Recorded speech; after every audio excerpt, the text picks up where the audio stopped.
गीता 18 के श्लोक नंबर 62 में भगवान स्वयं कह रहे हैं कि अर्जुन उस परमेश्वर की शरण में जा जिसकी कृपा से परम शांति व शाश्वत स्थान अर्थात सतलोक को प्राप्त होगा। वो परमेश्वर कौन है, कहाँ है, कैसा है, जानने के लिए कृपया अवश्य सुनिए जगत गुरु तत्वदर्शी संत रामपाल जी महाराज के अमृत वचन। ये भगवान सदाशिव हैं। अर्वाचीन और प्राचीन विद्वान उन्हीं को ईश्वर कहते हैं। उस समय एकाएकी रहकर स्वेच्छा अनुसार व्यवहार करने वाले इन सदाशिव ने अपने विग्रह से स्वयं ही एक स्वरूप भूता शक्ति की सृष्टि की, जो उनके अपने श्रीअंग से कभी अलग होने वाली नहीं थी। उस पराशक्ति को प्रधान प्रकृति गुणवती माया बुद्धि तत्व की जननी तथा विकार रहित बताया है। वह शक्ति अंबिका कही गई है। उसको प्रकृति, ये प्रकृति शब्द याद रखना, ये दुर्गा के लिए है। यहाँ पर गीता जी के अध्याय नंबर 14 के श्लोक 3, 4, 5 में जब आपको दास दिखाएगा ब्रह्मा विष्णु महेश की उत्पत्ति, वहाँ कोड वर्ड है। ये वहाँ दुर्गा के विषय में कहा है प्रकृति के, ये प्रकृति मेरी पत्नी है, मैं इसके पेट में बीज स्थापित करता हूँ गर्भ में, जिससे सबकी उत्पत्ति होती है। काल बोल रहा है गीता को। सर्वेश्वरी और त्रिदेव जननी, तीनों देवताओं की माता और नित्य और मूल कारण भी कहते हैं। सदाशिव द्वारा प्रकट गई उस शक्ति की 8 भुजाएं हैं, अष्टंगी। अब मैं तुमसे कहूँ चिताई, त्रिदेवन की उत्पत्ति वाई, माँ अष्टंगी पिता निरंजन। जिसको ये सदाशिव कहते हैं ना, ये सदाशिव ये है वो काल, वो शिव रूप धारण करके प्रकट हो जाता है अपने पुत्र का रूप बना करके। उसकी 8 भुजाएं हैं, शक्ति के 8 भुजाएं हैं। नाना प्रकार के आभूषण उसके श्रीअंगों की शोभा बढ़ाते हैं। अब प्रकृति है या प्रकृति जो सारे 8 हथियार रखती है, वो उसकी 8 भुजाएं हैं और अनेक प्रकार के अस्त्र शस्त्र धारण करती है। एकाकिनी होकर भी वह माया संयोग वसात अनेक हो जाती है। जैसे 3 रूप और बनाए थे इसने, सावित्री, लक्ष्मी और पार्वती के। जो वे सदाशिव हैं उन्हें परम पुरुष ईश्वर शिव शंभु और महेश्वर कहते हैं। अब यहां क्लियर होगा इसका। अब ये हम 101 पर आगे पढ़ते पढ़ते 101 पृष्ठ पर रुद्र संहिता, और ये 6, 7वां अध्याय चल रहा है। वे अपने सारे अंगों पर भस्म रमाए रहते हैं। उन काल रूपी ब्रह्म ने, हो गया क्लियर, वो काल रूपी ब्रह्म है, ब्रह्मा विष्णु महेश का जो पिता है, दुर्गा का पति है। काल रूपी ब्रह्म ने एक ही समय में शक्ति के साथ, नाथ नहीं है, शक्ति के साथ शिवलोक नामक क्षेत्र का निर्माण किया था। उस उत्तम क्षेत्र को काशी कहते हैं। वे प्रिया और प्रियतम रूप, वे दोनों पति पत्नी के रूप में शक्ति और शिव, दुर्गा और ये काल रूपी भगब्रह्म जो परमानंद स्वरूप है, उस मनोरथ क्षेत्र में नित्य निवास करते हैं। आगे देखो, देवर से एक समय उस आनंद वन में रमण करते हुए शिवा और शिव के, दुर्गा और काल के मन में यह इच्छा हुई कि किसी दूसरे पुरुष की भी सृष्टि करनी चाहिए, कोई संतान उत्पन्न करनी चाहिए। जिस पर यह सृष्टि संचालन का महान भार रखकर हम दोनों केवल काशी में रहकर स्वेच्छा अनुसार विचरें और निर्वाण धारण करें। ऐसा निश्चय करके शक्ति सहित सर्वव्यापी परमेश्वर शिव ने, काल रूपी ब्रह्म ने अपने वाम भाग के 10वें अंग पर अमृत मल दिया, यानी पति पत्नी व्यवहार किया। फिर तो वहां से एक पुरुष प्रकट हुआ, यानी पुत्र। यहां देखिएगा 102 पृष्ठ पे। अब हम यहां पढ़ेंगे, थोड़ा सा लेंगे। शिव ने कहा, उस उत्पन्न बालक से कहा, शिव ने कहा, वत्स बेटा, व्यापक होने के कारण तुम्हारा विष्णु नाम विख्यात हुआ। अब दुर्गा और काल से विष्णु का जन्म सिद्ध हुआ। अब देखिए ये 6वां अध्याय समाप्त हुआ। अब 7वें में आते हैं। ब्रह्मा जी कहते हैं देवर से, तत्पश्चात कल्याणकारी परमेश्वर सांब सदाशिव ने यानी उस काल ने दुर्गा से संयोग करके जैसे विष्णु उत्पन्न किया, पूर्ववत प्रयत्न करके मुझे अपने दाहिने अंग से उत्पन्न कर दिया।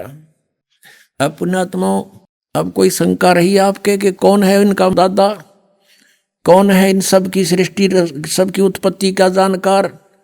और परमात्मा बिना सर्वज्ञ नहीं हो सकता, सबको जानने वाला केवल कबीर इज गॉड। अब यहाँ पर दो तो कंसेप्ट क्लियर हो गए कि विष्णु और ब्रह्मा की उत्पत्ति होगी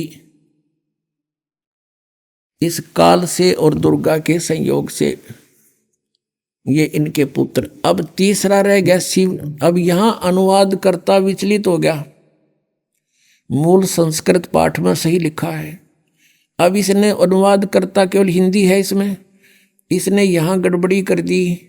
सोचा कि शिव से शिव की उत्पत्ति लिखूंगा तो मैं पागल कहूंगा, इसने वो टाल मटोल कर दी।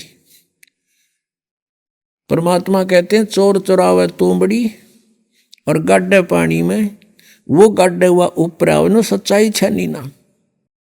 एक चोर ने तुम्बा चुरा लिया, सूखा तुम्बा, ये मतीरा हुआ अगर जैसे पेट तुम्बा होता, बहुत बड़ा एक फल होता है, वो सूख जाता है, उसके अंदर से बीज निकाल देते हैं तो वो सूख कर बिल्कुल एक गेंद जैसा हो जाता, अच्छी बड़ी गेंद जैसा। उसने चुरा कर उसने सोचा पानी में लुको दे, छुपा दे, वो गोता मारे और पानी में नीचे छोड़ कर और ऊपर आ जाए उससे पहले। तो कहते हैं चोर चुरावे तुमबड़ी गाड्डे पानी में, वो गाड्डे वो ऊपर आवे न सच्चाई छानी ना। अब आपको दिखाते हैं ब्रह्मा विष्णु महेश से अन्य है जो इनका पिता है। अब देखिएगा वही रुद्र संहिता, ये वही शिवपुराण है, संक्षिप्त शिवपुराण 110 पृष्ठ पे रुद्र संहिता चल रहा है। अब यहाँ हम 9वें अध्याय में आगे लास्ट में, इस प्रकार ब्रह्मा विष्णु तथा रुद्र इन तीन देवताओं में गुण हैं, परंतु शिव गुणातीत माने गए हैं। रजगुण ब्रह्मा, सतगुण विष्णु, तमगुण शिव, ये भी सिद्ध हो गया इन तीनों में गुण है, परंतु वो शिव यानी सदाशिव, ये काल रूपी ब्रह्म, ये इन तीनों से अलग है। यहाँ पे रुद्र शब्द लिख के इन्हें फेर गड़बड़ी कर दी, इन्हें सोचेंगे रुद्र तो अलग है कोई, आगे इसका कंसेप्ट और क्लियर कर दिया। अब जैसा कि आपको रह रहकर दास ज्ञान कराता है, लेकिन आप विद्यार्थी हो, कई बार ऐसा होता है कि आप सत्संग अटेंड नहीं कर पाते, उस समय वो टॉपिक चल पड़ता है। कैसे भ्रमित हैं, कहते हैं तीन देव सो उसको ध्यावे, निरंजन का हुआ पार नहीं पावे।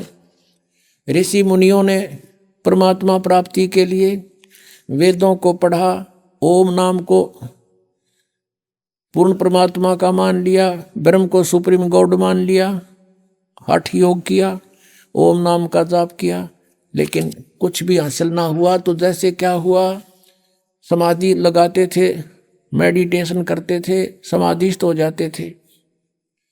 तो ये काल कैसे छल करता है, किसी को ब्रह्मा के रूप में दर्शन दे देता है समाधि दशा में, तो वो कहता है Brahma is God, Brahma is God, Brahma ही परमात्मा है, तो छुपाए बैठे अपने आप को, मैंने समाधि में देख लिया ये तो भगवान है।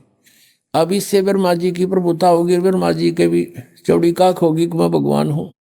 उधर से ये काल क्या करता, किसी दूसरे ऋषि को विष्णु जी के रूप में दे दिया दर्शन, अपने पुत्र विष्णु के रूप में। उसने सब जगह ढिंढोरा पीट दिया कि ये खुद मालिक है, ये पूर्ण परमात्मा है, हजरो अमर है, यही सर्व शक्तिमान है, यही तीन रूप बना लेता है, ये विष्णु इज गॉड। इस बात से विष्णु जी फूल गए, आई एम गॉड। किसी को ही अपने पुत्र शिव के रूप में दर्शन दे दिए तो उसने शिव जी को सर्वेश्वर बता दिया, महेश्वर मृत्युंजय कालज्ञ सर्वेश्वर बता दिया। इसी बात के भ्रम से एक बार ब्रह्मा ने कहा विष्णु जी को जा करके, मैं तेरा बाप, तू खड़ा होकर मेरा सत्कार नहीं करता। विष्णु जी कहते मैं तेरा बाप, तो मेरी नाभि कमल से उत्पन्न हुआ है। ब्रह्मा कहता मैं सारी सृष्टि का रचने वाला हूँ, तू मेरा पुत्र है। इस बात पर गुट बाज गया, दोनों का झगड़ा हो गया। तो जब काल ने ब्रह्म ने देखा कि ये तो लड़ मरेंगे, उन्होंने उसके बीच में एक पिलर खड़ा कर दिया, तेजों में स्तंभ। ये लड़ना छोड़ गए, उसकी ऊपर नीचे ढूंढने लगे, खोज करने लगे इसका एंड कहाँ है। कहीं एंड ना मिल रहा, ब्रह्मा ने झूठ बोल दी। वो तो एक लंबी कहानी हम बताते हैं। फिर क्या हुआ कि ये काल आ गया, सदाशिव रूप में, अपने पुत्र के रूप में प्रकट हो गया, शिव के रूप में, और इन दोनों से कहा कि यू आर नॉट गॉड, तुम परमात्मा नहीं हो, तुम्हें भ्रम हो गया, तुम अपने आप को ईश समझते हो, इस तुम्हारी ये फड़क निकालने के लिए, भ्रम निवारण करने के लिए मैं आया हूं। इसके लिए आपको विद संस्कृत दिखानी पड़ेगी। या शिव पुराण देखिएगा, ये प्रथम भाग है शिव महापुराण हिंदी टीका सहित। श्री शिव महापुराण विद्या अवरिधि पंडित ज्वाला प्रसाद जी मिश्र कृत हिंदी टीका सहित, खेमरा श्री कृष्णदास प्रकाशन बंबई। इतने से अब हम इसमें थोड़ा सा लिंक देखेंगे। एक बार ब्रह्मा और विष्णु का युद्ध हो गया। अब यहां इसके 11 पृष्ठ पे विद्वेश्वर संहिता, विद्वेश्वर संहिता भाग 1 अध्याय 6 में नंदीकेश्वर बोले, नंदीकेश्वर यानी शिव का वाहन बताते हैं। इस काल रहता है इन्हीं रूप में।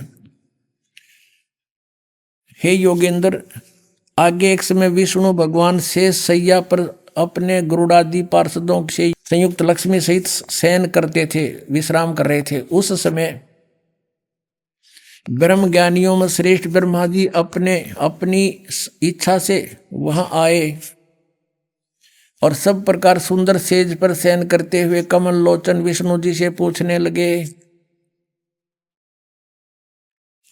तुम कौन हो? मुझे देखकर अभिमानी पुरुष के समान शयन करते हो, सोए पड़े हो। हे वत्स, हे बेटा, उठो, देखो मैं तुम्हारा स्वामी आया हूं। ब्रह्मा जी बोले, बेटा खड़ा हो, देख मैं तेरा स्वामी आया हूं। आए हुए गुरु को देखकर जो अभिमान करता है, उस द्रोही मूढ़ का, मूर्ख का प्रायश्चित होना उचित है। यह सुनकर विष्णु जी के अंतर में तो क्रोध हुआ,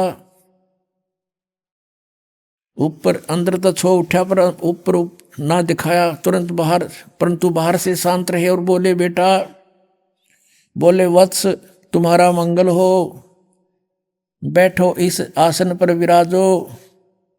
इस समय तुम्हारा नेत्र कुटिल और मुख बांका क्यों हो गया? क्योंकि छो मारे गुस्सा हो रहा था ब्रह्मा को।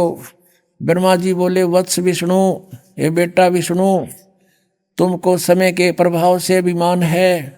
हे पुत्र, मैं तुम्हारा रक्षक और जगत का पिता मैं हूं। विष्णु जी बोले, ये तो सब जगत मुझ में स्थित है, तुम चोर के समान किस प्रकार अपना कहते हो? तुम मेरी नाभि कमल से उत्पन्न हुए हो, इससे मेरे पुत्र हो, मुझे पुत्र कहना व्यर्था है। नंदीकेश्वर बोले, इस प्रकार ब्रह्मा विष्णु दोनों ही रजोगुण से मुग्ध होकर विवाद करने लगे। मैं श्रेष्ठ हूं, मैं स्वामी हूं, ऐसा कहकर एक दूसरे को मारने की इच्छा से युद्ध करने में उत्सुक हुए। और तब संपूर्ण देवता विमान में बैठकर उस महा अद्भुत युद्ध को देखने को चले आए और आकाश से उनके ऊपर फूल बरसाने लगे। वाह रे देवताओं, जैसे झोटे बढ़ा करें गांव में, जैसे दो लड़ रहे हैं और देवता न्यू के शाबाश, बहुत अच्छा कर दो काम, और फूल बरसावें। ये देवताओं के लक्षण है। इनको बीच में आना चाहिए था और हाथ पैर जोड़ कर उनको छुटवाना चाहिए था कि तुम लड़ोगे तो हमारा क्या होगा। हर देवता ने हो गए ऊपर तो फूल बरसावें, शाबाश, मरो कटके। तो यह पंचायत तो पहले तो बिगड़ रही है, को नई को नहीं बिगड़ी भी है। ये वहीं से देवताओं के लक्षण है। तो हम हमारे जैसे यहाँ इस पृथ्वी लोक के फिर क्या होगा, ये तो सोचने की बात है। अंडरस्टूड है हम किसे होंगे फिर। अब इनका झगड़ा हो गया, फिर बीच में, अब शॉर्टकट में बताऊंगा, ये थोड़ा सा दिखाना जरूरी था। जिनको हम पूजा करते उनकी बुद्धि कितनी थी, जिनको हम सर्वेश्वर महेश्वर और भगवान मान्या करते, वो चौथी कक्षा के बच्चों जैसे नेचर के थे। चौथी तीसरी कक्षा के बालक झगड़ते हैं। अध्यापक पूछता है, अरे क्यों झगड़ रहे थे बच्चों? वो कहता है, जी ये नो बोला मैं तेरा बाप। दूसरा कहता है कि नहीं जी, पहले यूँ बोला मैं तेरा बाप, इसलिए एक दूसरे की गिरबान पकड़ रहे, लाल मोहरा झगड़ रहे। तो हमारे भगवान जिनको हम परमात्मा सुप्रीम पावर मानना करते बड़े हैं, उनकी बुद्धि उन चौथी कक्षा जैसे बच्चों के जैसा स्वभाव था इनका। ये आपके समक्ष दास अपनी तरफ से नहीं कह रहा कि इन आचरणों को देखकर हम पहचानेंगे हु इज गॉड, कौन है वो परमात्मा। अब आगे क्या हुआ, फिर ये काल आ गया अपने पुत्र शिव जी के रूप धारण करके। इसने प्रतिज्ञा कर रखी है कि मैं अपने वास्तविक रूप में कभी किसी को दर्शन नहीं दूंगा। इसने प्रतिज्ञा कर रखी है, कसम खा रखी है। इसलिए ये ऐसे कभी विष्णु के रूप में किसी को दर्शन दे देता है। जो विष्णु की पूजा करता है, शिव की पूजा करता है, शिव के रूप में दर्शन दे देता है। वास्तविक रूप में आया था यो महाभारत के युद्ध में, जब उस अर्जुन जैसा योद्धा भी देख कर इसकी शकल ने कांप गया था, वो था इसका असली रूप। और कहता मैं काल हूं, सबको खाने के लिए आया हूं। और अर्जुन ने करबद्ध होकर कहा था, भगवान आप अपने उसी चतुर्भुज रूप में आ जाओ, अब मुझसे ये देखा नहीं जाता। कलजा फट गया उसका। अब ये आ गया वहां पर शिव रूप में, इन दोनों के बीच में वो पिलर ठोक दिया, आके खड़ा हो गया और कहता है कि मैं तुम्हारी बुद्धि ठिकाने करने आया हूं, तुमने अपने आप को भगवान मान रखा है, यू आर नॉट गॉड। ये देखिएगा। अब ये है पृष्ठ नंबर 17 पे, पहले हमने 11 पर पढ़ा था। विद्वेश्वर संहिता अध्याय 9। उन दोनों की अज्ञानता और वैर को दूर करने के अर्थ दोनों से कहा। किसने? उस सदा काल रूपी ब्रह्म ने, सदा शिव जिसको कहते हैं, इनके पिता ने क्या कहा? मेरे सकल और निष्कल भेद से दो रूप हैं, परंतु और ईश्वर नहीं। इस कारण से उनके दो रूप नहीं हो सकते। पहले सतम रूप यानी वो पिलर रूप में खड़ा हो गया था, और पीछे मूर्तिमान रूप धारण किया।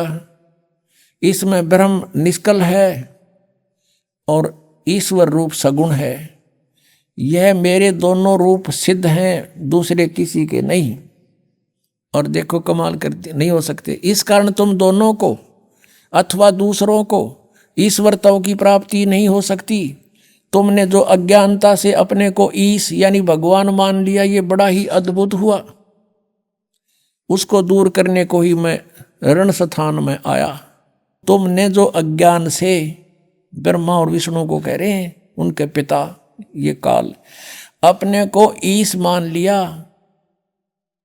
तुम ईश नहीं हो, यू आर नॉट गॉड। ये बड़ा ही अद्भुत हुआ। उसके दूर करने को ही मरण स्थान में आया। अब तुम अपना अभिमान त्याग कर मुझ ईश्वर में अपनी बुद्धि लगाओ। मेरे ही प्रसाद से लोक में सब अर्थ प्रकाश करते हैं। अब देखो ये स्पष्ट करता है, मैं ही परब्रह्म हूं। अब ये मूर्ख बनाने की चेष्टा कर रहा है। मैं ही परब्रह्म हूं, मेरा ही सकल कल अकल रूप है। ब्रह्म होने से मैं ईश्वर हूं। अनुग्रह आदि कि मेरा कर्तव्य है। सर्वव्यापी होने से मैं जगत के वर्धक होने से मैं ब्रह्म हूँ। हे ब्रह्म केशव, समतव और व्यापकतव होने से मैं आत्मा हूँ। मैं इस सब का ईश हूँ। यह मेरा है, मेरे अतिरिक्त, मेरे सिवाय किसी दूसरे का नहीं है। प्रथम तो ब्रह्म तत्व के ज्ञान के निमित्त निष्कल ब्रह्म का परार्दुर्भाव हुआ। अब हम अगले पृष्ठ पर देखते हैं, 18 पृष्ठ पे। अब यहां देखिएगा नीचे, हे पुत्रों। अब ये काल कह रहा अपने दोनों पुत्र ब्रह्मा और विष्णु को, हे पुत्रों, यह कृत आपने तप से प्राप्त किए हैं। कौन से कृत, कौन सी जॉब? उत्पत्ति और स्थिति, सृष्टि देखो, हे पुत्रों, यह कृत आपने तप से प्राप्त किए हैं जो कि सृष्टि, उत्पत्ति और पालन कहता है, सो मैंने प्रसन्न होकर तुम्हें दिए हैं। इसी प्रकार दूसरे दो कृत, अब देखो सारा कंसेप्ट क्लियर हो गया। अब वक्ता है ये काल, और कहते हैं दो कृत और रुद्र और महेश को प्रदान किए हैं। अब दो तो ऊपर हो गए पुत्रों, दो तो ये ऊपर थे, और अब ये दो ये हो गए रुद्र और महेश, इनसे अलग है यो बोलने वाला इनका पिता। इतना ही कंसेप्ट क्लियर करना था अपन, यहाँ और आगे नहीं। और थोड़ा सा और दिखा देता हूँ आपको। अब यहाँ देखो 19 पृष्ठ पे ये सिद्ध होगा कि गीता ज्ञान भी यही दे रहा था। 19 पृष्ठ है ये,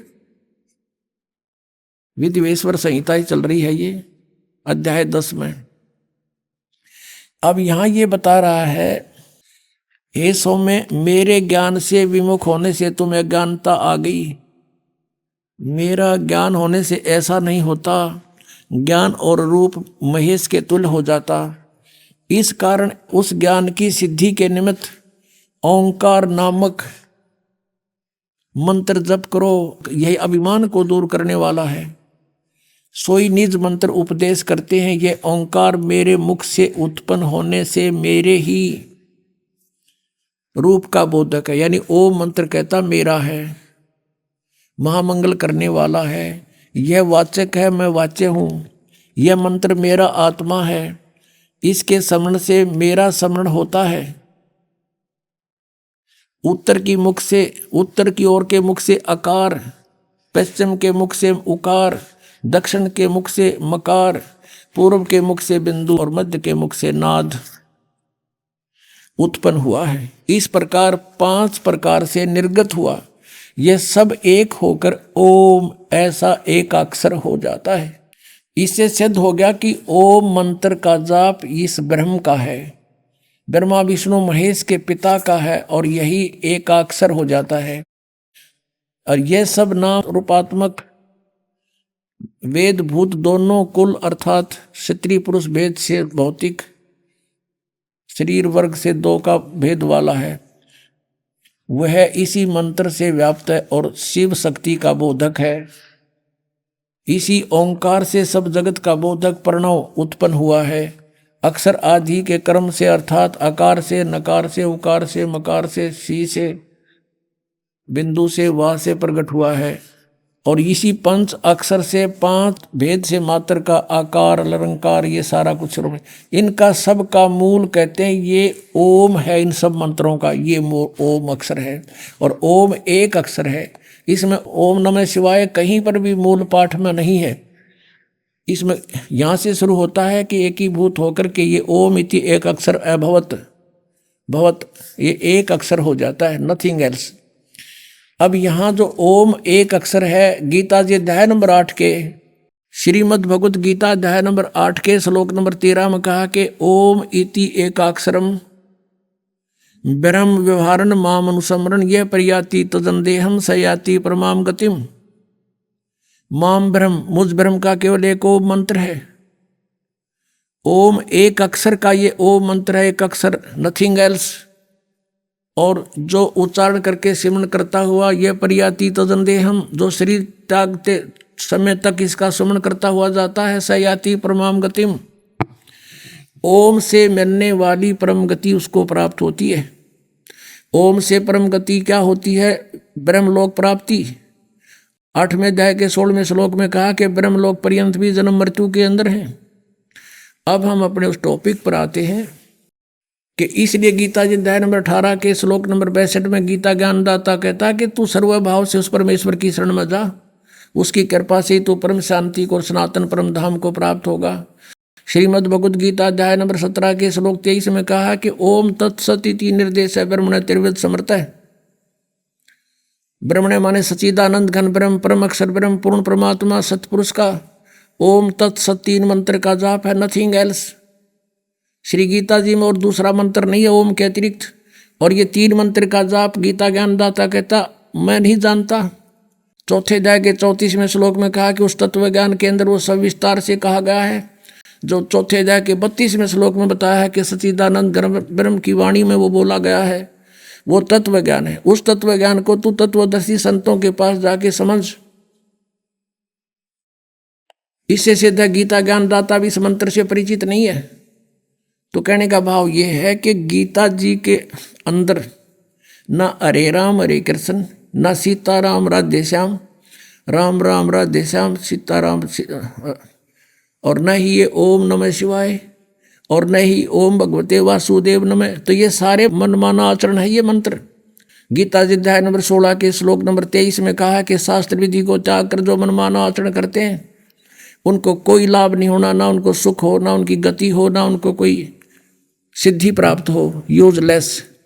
और जो श्राद्ध कढ़ाते हैं, ये अस्थियां चुनवाते हैं, गीता जी अध्याय नंबर 9 के श्लोक नंबर 25 में कहा है कि जो भूत पूजेंगे भूत बनेंगे, देवताओं को पूजेंगे उनके नौकर लगेंगे जाकर उनके लोक में जा करके, और जो मुझे पूजेगा वो मुझे प्राप्त होगा।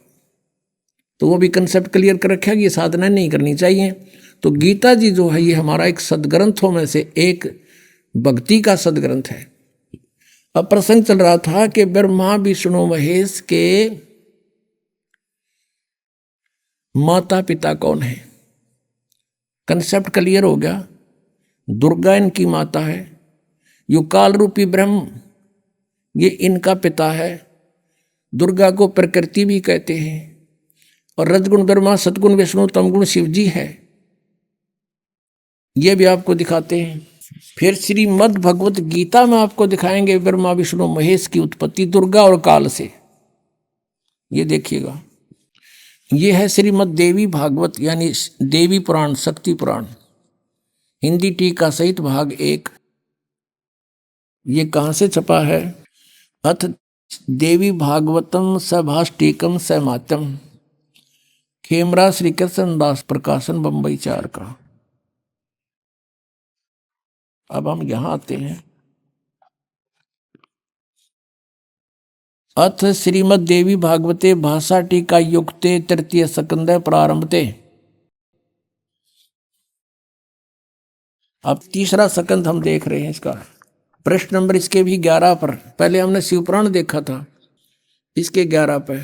और ये तृतीय स्कंद है, भाषा टीका तृतीय स्कंद अध्याय 5 में। यहाँ पर हम पढ़ेंगे, भगवान शिव कह रहा अपनी दुर्गा माता को, हे माता, यदि हमारे ऊपर सदा आप दया युक्त हो तो हमको तमोगुण में किस प्रकार प्रदान किया, और ब्रह्मा रजोगुण और हरि सतोगुण यानी विष्णु को सतोगुण क्यों युक्त किए। अब यहाँ देखिएगा, हम अब संस्कृत पढ़ेंगे। यदि दया धर्मना न सदाम्बिके कथम अहम विहित, यदि आप दयालु हो माता तो मुझे किस प्रकार बना दिया। तमोगुण और कमल जय, कमल से उत्पन्न होने वाले ब्रह्मा को रजोगुण संभव, क्यों रजोगुण कैसे उत्पन्न कर दिया। सुवित किमो सतोगुण हरि, और विष्णु को किस प्रकार आपने सतोगुण बना दिया। इति सिद्धम रजगुण ब्रह्मा, सतगुण विष्णु, तमगुण शिव जी। और दिखाते हैं, क्योंकि पुण्यात्माओं आज हमने कंप्यूटर बना लिए, हेलीकॉप्टर बना लिए, एयरप्लेन बना लिए, और स्काई लैब बना लिए, और पता नहीं के रचना रच ली यहाँ पर इस नकली लोक में। 2 दिन का जीवन है, और जो काम करना था उधर हमारा ध्यान भी नहीं जाने दिया इस काल ने। एटम बम बना लिए, एक दूसरे के शत्रु बन गए। जो बनाना था वो छेड़ा भी कोई नहीं, शुरू भी नहीं किया, उसका स्टार्ट भी नहीं कर रखा। अब देखिएगा, ये PhD करा रहा है ये दास आपको। सौभाग्य आपको इस यूनिवर्सिटी में प्रवेश मिल गया, जो मोक्ष मिलेगा इससे। ये मार्कंडेय पुराण गीता प्रेस गोरखपुर से प्रकाशित है। इसके 123 पृष्ठ पे, इसके 123 पृष्ठ पे आपको दिखाते हैं। मार्कंडेय जी कह रहे हैं, संक्षिप्त मार्कंडेय पुराण 122 से शुरू होगा, यहाँ से देखते हैं 123 पर फिर पूरा विवरण है। मार्कंडेय जी बोले, ये मार्कंडेय जी का उपदेश चल रहा है, ये यहाँ देखेंगे 123 पृष्ठ पे, ये 123 पृष्ठ पे। अब यहाँ जाते हैं हम। इस तरह स्वयंभू परमात्मा की 3 अवस्थाएं हैं। रजोगुण प्रधान ब्रह्मा, तमोगुण प्रधान रुद्र, सतगुण प्रधान सत प्रधान विश्वपालक विष्णु है। और ये ही 3 देवता हैं, और ये ही 3 गुण हैं। गुण तीनों की भक्ति में ये भूल पड़ो संसारे, कह कबीर निज नाम बिना कैसे उतरो पार। तीन देव की जो करते भक्ति, उनकी कदे ना होए मुक्ति। अब ये कंसेप्ट क्लियर हो गया। रजगुण ब्रह्मा है, सतगुण विष्णु, तमगुण शिव जी। अब और दिखाते हैं ब्रह्मा विष्णु महेश नासवान है। उसके बाद आपको श्रीमद् भगवत गीता में दिखाएंगे इनकी उत्पत्ति दुर्गा और काल से। ये देखिएगा, श्रीमद् देवी भागवत गीता प्रेस गोरखपुर से प्रकाशित, संपादक हनुमान प्रसाद पोदार, चिमनलाल गोस्वामी। इसके 123 पृष्ठ को दिखाएंगे बस थोड़ा सा, 123 पृष्ठ पे। अब भगवान विष्णु अपनी माता दुर्गा की स्तुति करते हुए कह रहे हैं, तुम शुद्ध स्वरूपा हो, ये सारा संसार तुम इसे उद्भासित हो रहा है। मैं ब्रह्मा और शंकर हम सभी तुम्हारी कृपा से विद्यमान हैं। हमारा आविर्भाव और तिरोभाव, आविर्भाव माने जन्म, तिरोभाव माने मृत्यु हुआ करता है। केवल तुम ही नित हो, जगत जननी हो, प्रकृति और सनातनी देवी हो। प्रकृति शब्द याद रखना दुर्गा के लिए है।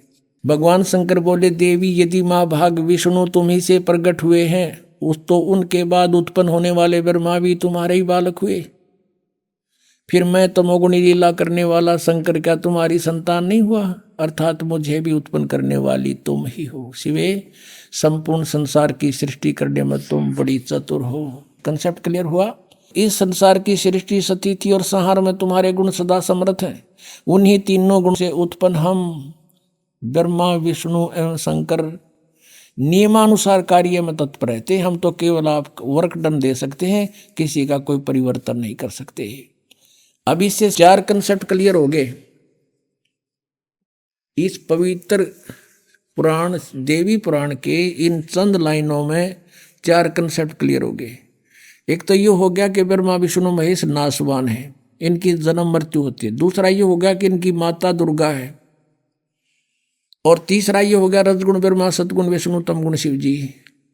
और चौथा ये हो गया कि ये केवल वर्क डन, जैसा कर्म करोगे वैसा ही दे सकते, इसमें कोई परिवर्तन नहीं कर सकते।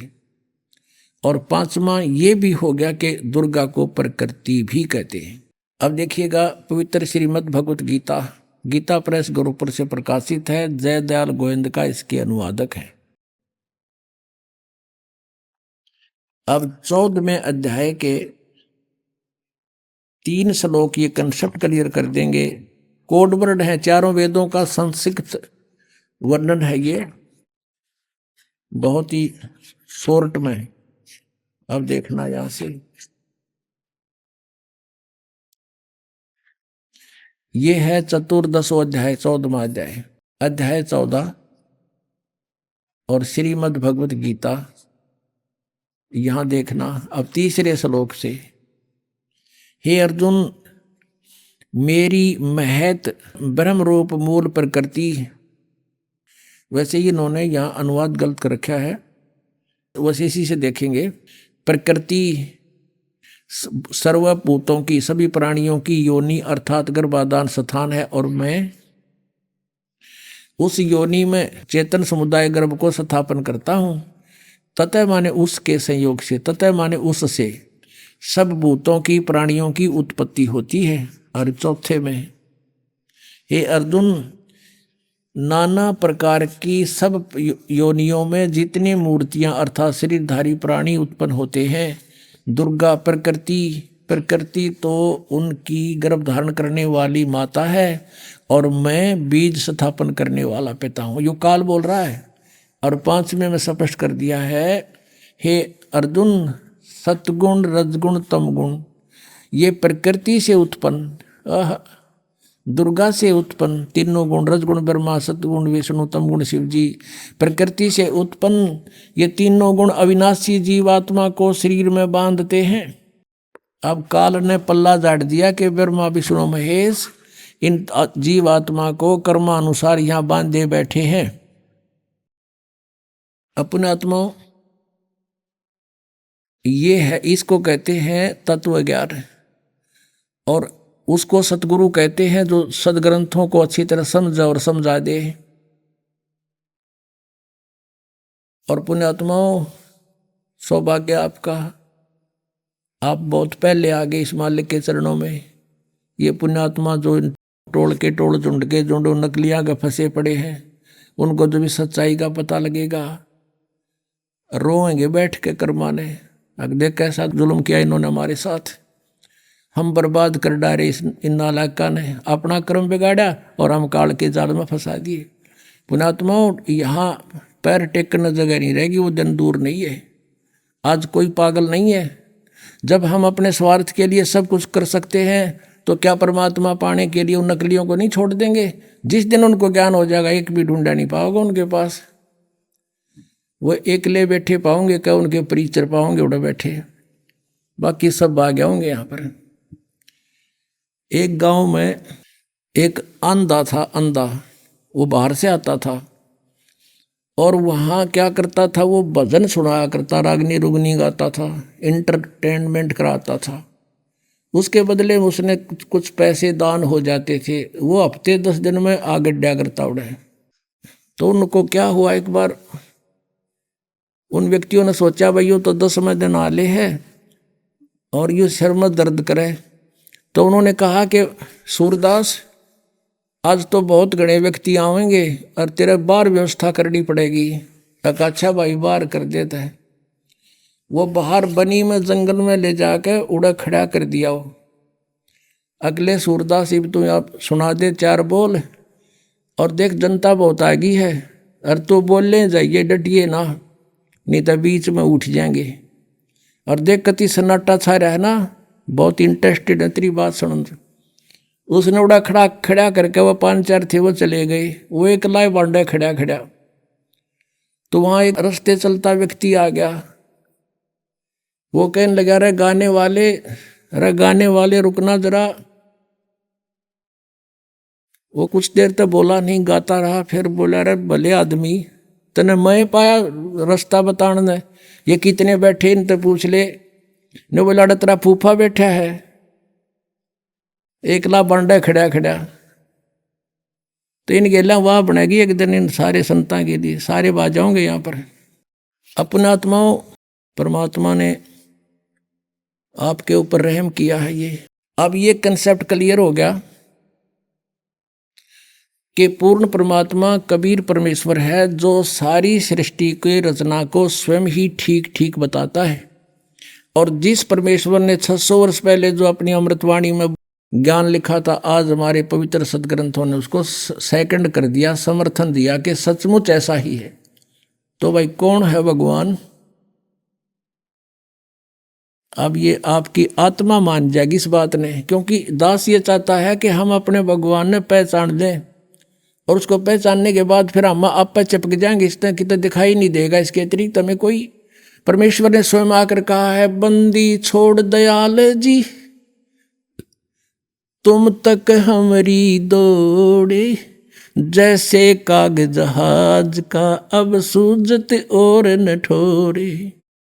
जब आपको तत्व ज्ञान हो जाएगा, परमात्मा की पहचान हो जाएगी, उस समय जैसे ऐसी स्थिति आप जी की हो जाएगी जैसे पहले पुराने समय में समुद्री जहाज के अंदर कौवे बैठ के चले जाते थे रोटी खाने के लिए, कि टुकड़ा ये कहीं खाना खाएंगे, टुकड़ा डालेंगे, और रात के शाम के समय या दिन के समय जहाज प्रस्थान कर जाता था।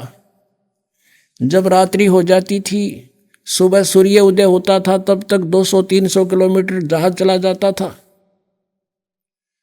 तो उस समय ऐसे इंस्ट्रूमेंट हुआ करते, दिशा सूचक यंत्र रखा करते थे, और कई बार दिशा सूचक यंत्र चुंबकीय चट्टानों से डिस्टर्ब हो जाते थे, और वो जहाज के चालक अपने इंस्ट्रूमेंट को चेक करने के लिए, अपनी दिशा को चेक करने के लिए कौवे का सहारा लेते थे।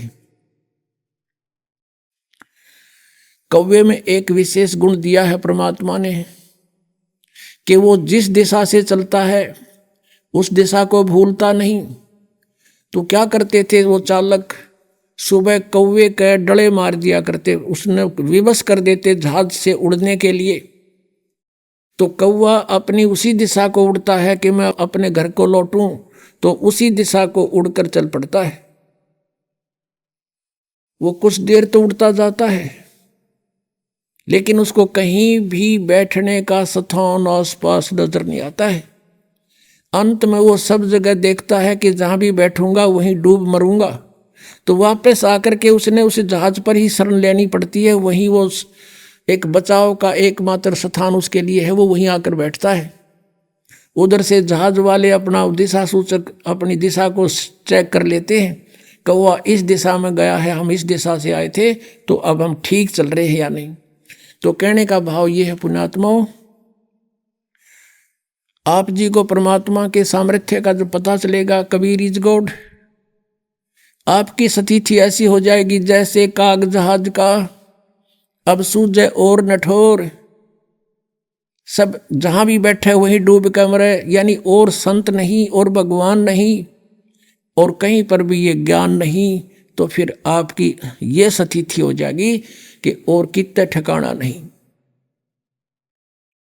और इसके लिए प्रयत्न किया जा रहा पुण्यात्माओं कि हम अपने परमात्मा को पहचान लें।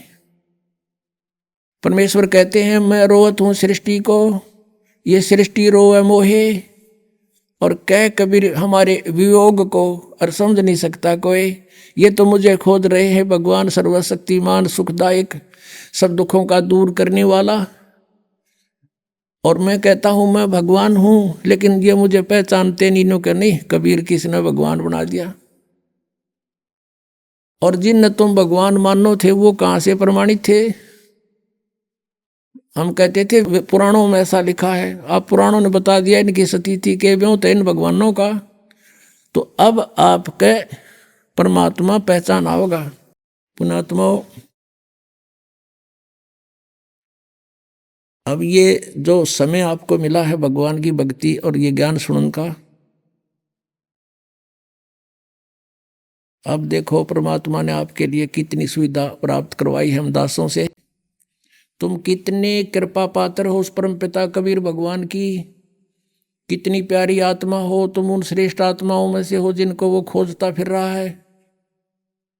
सर्दी का मौसम है, रजाई आपके पास है, और ये दास परमात्मा की महिमा की बौछार आप पर कर रहा है। अब इसमें लटके ना लियो या ख्यास राखियो, नहीं तो भगवान रुष्ट गणा हो जाएगा कि देख इतनी दूर आए और ये अमृत ज्ञान की तो खोजे तो नहीं पावे और तुम लटके ले जाओ, तो वो तो फिर एपिसोड गया ना, जितना आप झटके ले गए उसमें तो खो दिया सारा काम। तो परमात्मा पाने के लिए तो महापुरुषों ने अपने शरीर को सुखा दिया तपस्या कर करके, और हृदय में जिनका चोट लगी तो कैसे लगी?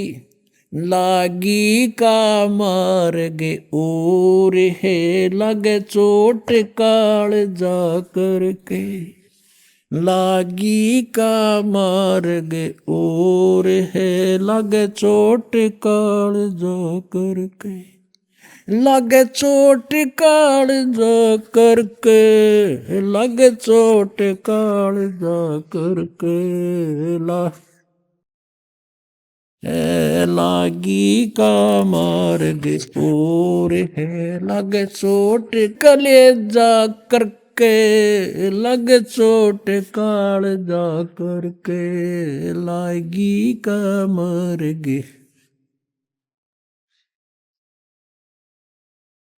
कहते हैं जब आपके लगन लगेगी मालिक की, कलेजे में कसक हो जाएगी, एक न्यारी कसक उठेगी। परमात्मा कहते हैं जब आपका या लगन लगेगी भगवान की, कहते हैं कबीर वैद बुलाइया और पकड़ के देखी बा, और वैद न वेदन जान ही मेरा कर कलेजे बा।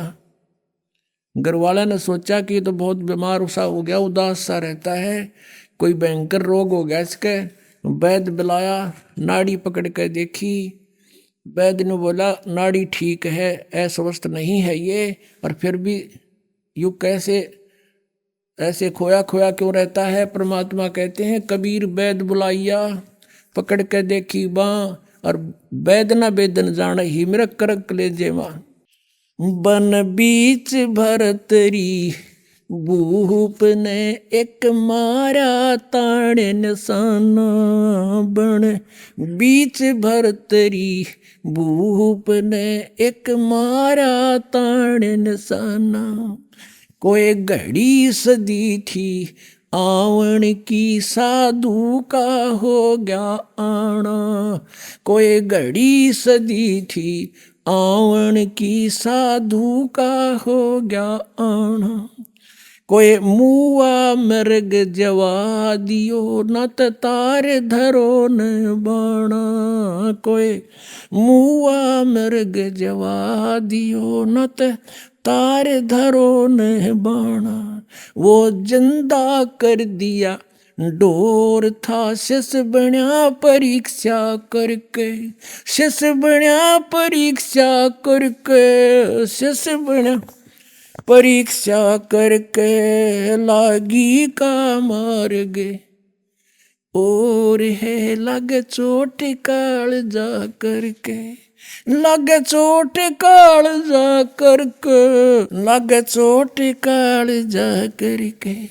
गोपी चंद योगी हो गए जिन ले लिया भगमा बाणा। गोपी चंद योगी हो गए जिन ले लिया भगमा बाणा। गुरु महल जनान ने भेजता डोडी पे अलख जगाना। गुरु महल जनान ने भेज तेरे जो डोडी पे अलख जगाना। व्यंजन 3600 छोड़ के भिक्षा का भोजन खाना। व्यंजन 3600 छोड़ के भिक्षा का भोजन खाना। तन पड़ गया कम जोर था ना खाया उदर भर के। ना खाया रे उदर भर के। ना खाया उदर भर के लागी का मार्ग। और है लग चोट काल जा करके। लग चोट काल जा करके। लगे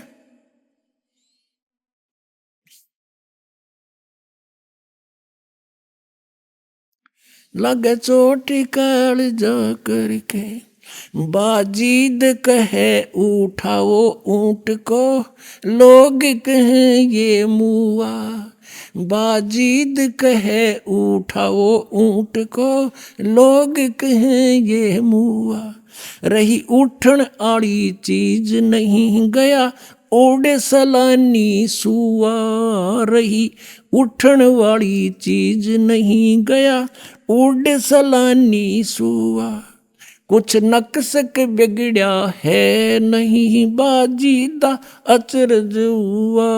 कुछ नक्सक बिगड़या है नहीं बाजीदा अचरज हुआ। जिन करया अचंबा घोर है तजा राज काल से डर के। तजा राज काल से डर के। तजा राज काल से डर के लागी का मार्ग। और है लग चोट काल जा करके। सुल्तानी मगन बैराग में जिन तज दिया बलख बुखारा। सुल्तानी मगन बैराग में जिन तज दिया बलख बुखारा। कदे पालकियों में चाल तेरे अज ठालिया गुदड़ बारा। कदे पालकियों में चाल तेरे अज ठालिया गुदड़ बारा। सब संगी छोड़ी रोवती रोवे था कुण बासारा। सब संगी छोड़ी रोवती रोवे था कुण बासारा।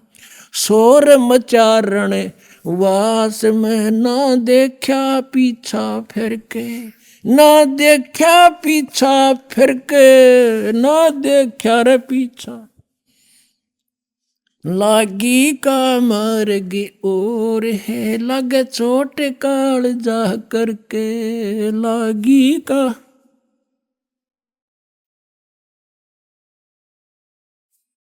कुएं में शेख फरीद ने किसी मीठी बोली बासा, कुएं में शेख फरीद ने किसी मीठी बोली बासा।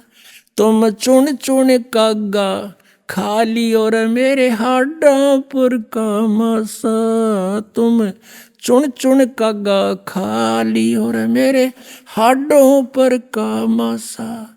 मेरे दो नैना मत छेड़ नर मोहे राम मिलन की आशा, मेरे दो नैना मत छेड़ियो मोहे राम मिलन की आशा। आइए अब हम उन श्रद्धालुओं के अनुभव जानते हैं जो जगत गुरु तत्वदर्शी संत रामपाल जी महाराज जी से दीक्षा प्राप्त कर चुके हैं तथा उनके द्वारा बताए गए भक्ति मार्ग पर चल रहे हैं। नमस्कार सर। नमस्कार जी। सर क्या नाम है आपका? मेरा नाम दास पुनीराम टंडन है। सर कहाँ से हैं आप? मैं बलौदाबाजार छत्तीसगढ़ से हूँ। सर संत रामपाल जी महाराज से नाम दीक्षा आपने कब ली? मैं संत रामपाल बंदी छोड़ महाराज से नाम दीक्षा 12/10/2020 में लिया। सर क्या काम करते हैं आप? मैं छत्तीसगढ़ पुलिस विभाग में हवलदार के पद पर काम करता हूँ। सर आपने क्या क्या भक्ति साधनाएं की हैं अभी तक, कृपया हमारे दर्शकों को बताएं। हाँ जी, मैं भक्ति साधना करता था। संत रामपाल गुरु महाराज से नाम दीक्षा लेने के पहले सतनामी पंथ में मैं पंडित कदमदास मार्कंडे से ज्ञान दीक्षा लिया था और सतनामी पंथ के मुताबिक सतनाम चौका आरती करता था गांव-गांव जा कर के, और जिसमें मैं बहुत सारे लोगों को नामदान भी देता था, गुरु पद में कार्य करता था। मैं सतनामी पंथ में सतनाम का चौका आरती करता था और लोगों को दीक्षा भी देता था।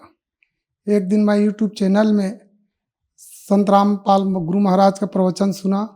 उसके सुनते ही मेरे आत्मा में आभास हो गया कि ये पूर्ण परमात्मा है। सर जैसा कि आपने बताया कि आप सतनामी पंथ में महंत थे, 30 साल से सतनामी पंथ में आप महंत का काम कर रहे थे और आप एक खुद गुरु पद पर थे। तो सर जब आप खुद गुरु थे, बहुत सारे ऐसे श्रद्धालु देखे हैं हमने कि वो गुरु पद छोड़कर संत रामपाल जी महाराज जी को अपना गुरु बना रहे हैं, आपने भी ऐसा ही किया। तो सर इसके पीछे मुख्य कारण क्या रहा? मैं शुरू से ही सतनाम की खोज करता था, सतनाम की तलाश करता था, खोज करता था आखिर की सतनाम है क्या चीज़।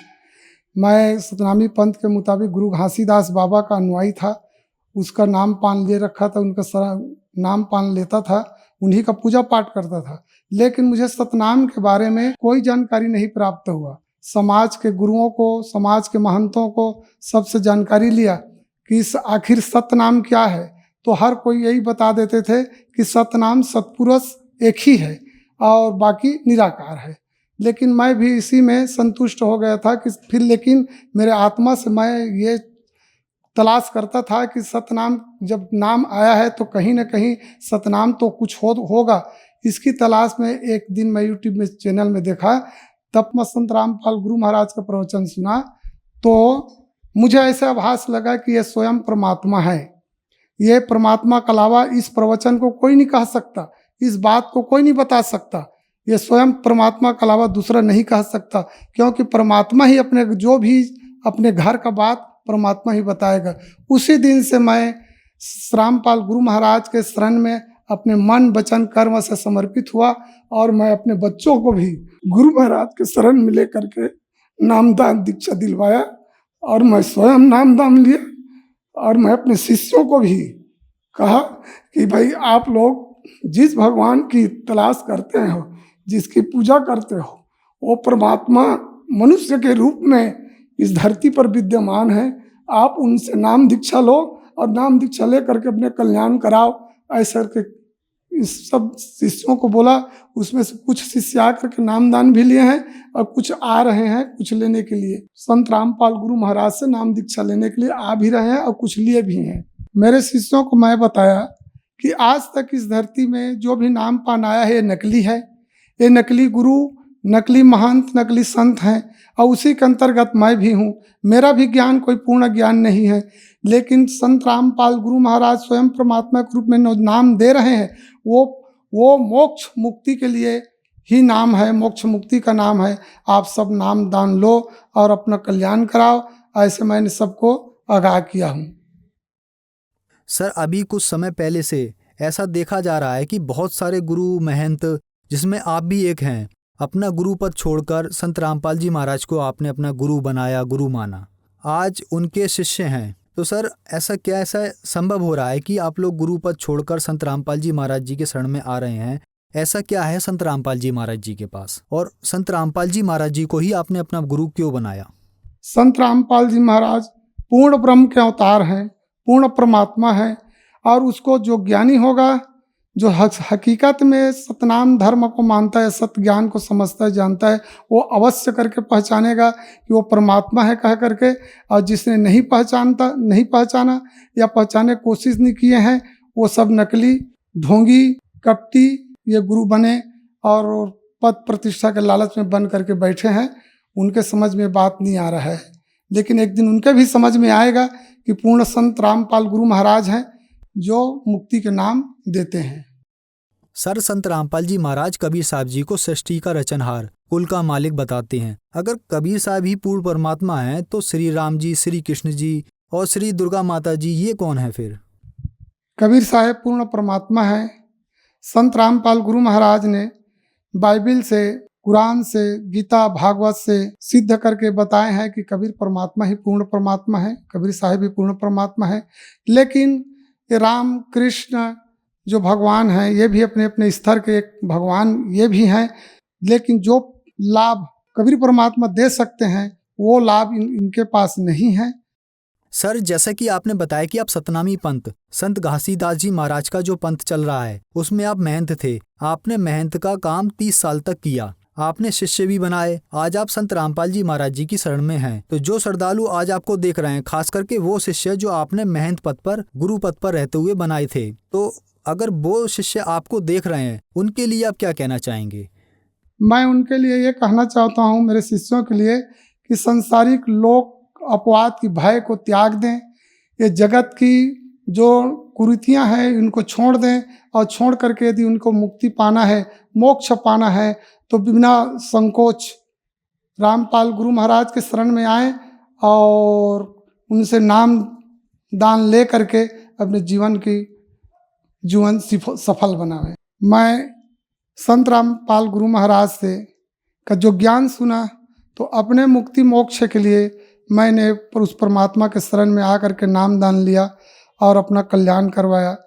जहाँ तक मेरे शिष्य सुन रहे हैं और जो भगत अपना कल्याण करवाना चाहते हैं, वो सब संत रामपाल गुरु महाराज के शरण में आवें, नाम दान लेवें और अपना कल्याण करावें। सर, संत रामपाल जी महाराज से नामदान कैसे लिया जा सकता है? संत रामपाल गुरु महाराज से नामदान, जो टीवी चैनलों में कई एक चैनल है जिसमें सत्संग आता है, उसके नीचे में पीली पट्टी या ज्ञान गंगा पुस्तक या जीने की राह या गीता तेरा ज्ञान अमृत, ऐसे पुस्तक भी भक्तजन पुस्तक वितरण कर सेवा कर रहे हैं। उनमें मोबाइल नंबर दिया हुआ है, उस मोबाइल नंबर से संपर्क करके जो जहाँ का रहने वाले हैं वो घर बैठे गुरु से नाम दीक्षा ले सकते हैं। धन्यवाद जी। सत साहिब जी।